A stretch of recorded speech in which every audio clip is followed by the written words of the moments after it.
Living room मध्ये fish tank असावा किंवा बुद्धाची मूर्ती असावी, 7 पळणारे घोडे असावे, त्याबद्दल काय सांगाल? की आजकाल प्रत्येक व्यक्ती घरात एक बुद्धाचा फेस ठेवतो. हो.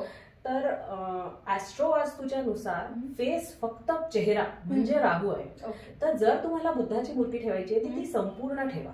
गौतम बुद्धांना पाहिल्यावर हो. क्षणभर शांतता शांत मिळते. तर आपण ती ईशान्येत ठेवावी, कारण ईशान्य हा माइंडचा झोन आहे, मेंटल क्लॅरिटीचा झोन आहे. पळणारे घोडे जर आपण ईस्ट वॉलवर लावले आणि टुवर्ड साऊथ ते धावतात आहे, तर एक म्हणू शकतो एक सायकल कम्प्लीट होतं. पण ते लावून 360 डिग्री चेंज होतं असं काहीही नाही आहे. तुम्ही कुठलेही पेट्स म्हणजे ज्यांना बंदिस्त करून ठेवावं लागतं, म्हणजे पोपट झाला पिंजऱ्यामध्ये किंवा फिशेस झाल्या, तुम्हाला नाही माहिती ना की त्या टँक मध्ये त्या फिशला कसं वाटतं, तिच्यासाठी तो पिंजरा आहे लहानसा. तर मुळात हे ठेवूच नाही. पण तुम्हाला खूप हौस असेल east of south east zone हा जो आहे चर्निंगचा, एन्झायटीचा, तिथे तुम्ही ठेवू शकता.